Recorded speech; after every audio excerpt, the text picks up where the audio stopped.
What is going on, everybody? Welcome back to Weird Car History, the show where I enlighten your minds on some of the weirdest, uncommon cars to ever hit the road.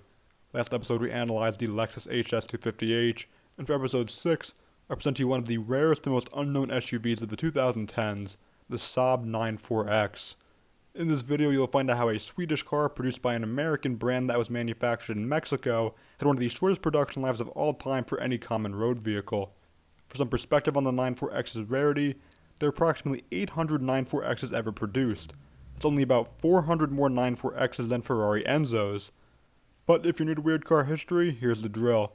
I'm going to tell you what the 94X was, explain its oddities, analyze why it was a flop, give you some sales figures, and to conclude, if I convince you to want one of these, I'll be showing you some 94Xs currently in the market if you want to give one a home.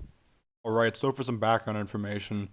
The 94X debuted in the United States for the 2011 model year, sharing a platform with the second generation Cadillac SRX. The 94X replaced the Saab 97X as Saab's midsize luxury SUV. And for those of you wondering, the 97X was one of the many variant General Motors midsize SUVs of the 2000s, as it shared a platform with the Inhale, Buick Rainier, Chevy Trailblazer, GMC Envoy, Oldsmobile Bravada, and the Isuzu Ascender. Since the United States was one of Saab's most profitable markets outside of Sweden, General Motors pitched the 94X as another luxurious alternative to the SRX. The 94X touted either a 3-liter V6 which produced 265 horsepower, or a 2.8-liter turbo V6 that produced 295 horsepower if you opted for the fully loaded aero trim. Back in 2011, the 94X started at approximately $34,200 for the base trim, and worked its way up to about $48,800 for the aero.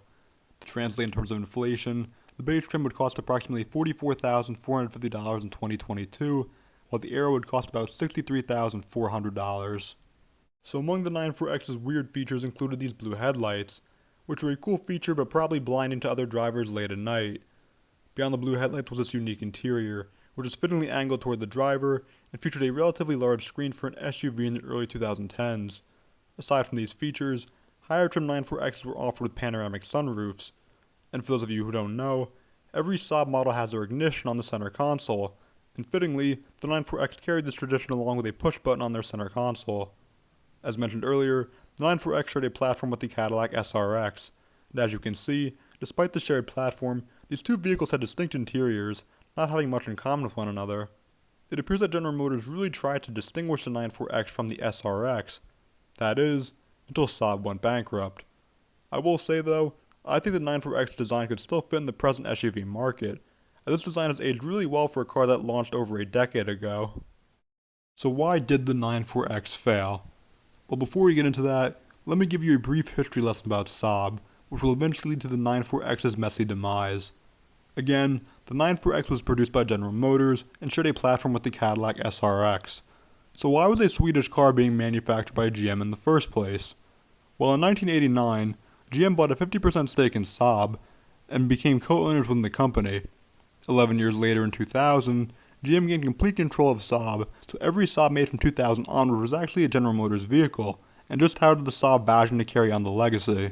Flash forward 10 years to 2010, General Motors sold Saab to Spyker, which is a car company from the Netherlands for those who don't know. The following year in 2011, Saab was still dealing with financial issues from the 2008 financial crisis and nearly going bankrupt under General Motors.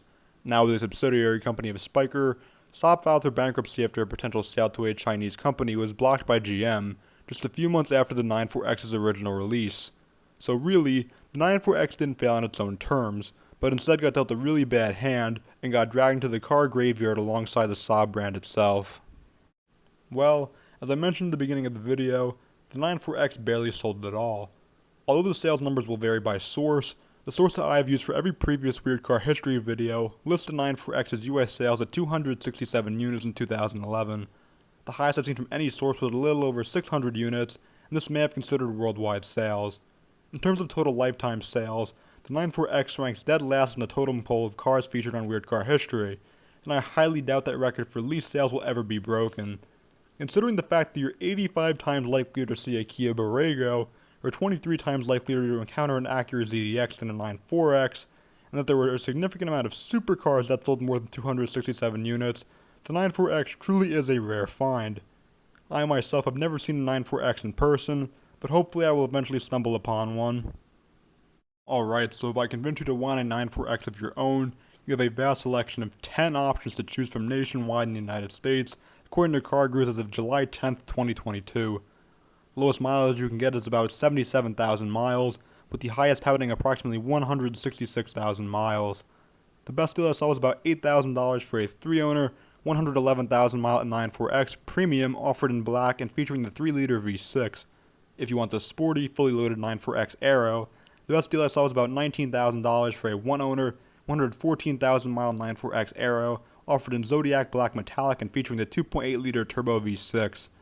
And if you want the lowest mileage 94X, which is about 77,000 miles, it will cost you roughly $15,000 for a 3-owner 94X offered in Birch White and featuring the 3-liter V6. So with that, into the oblivion goes the 94X.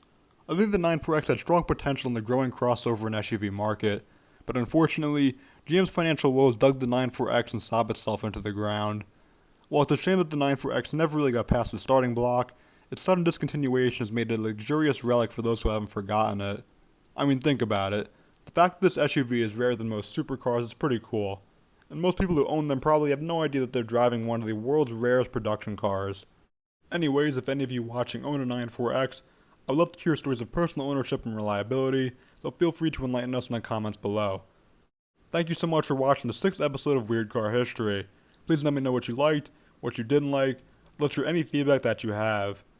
And if you have a request for a car you want to see on Weird Car History, drop in the comments below, and maybe I'll make a video of it. Thank you again for watching, and stay tuned for more videos down the road.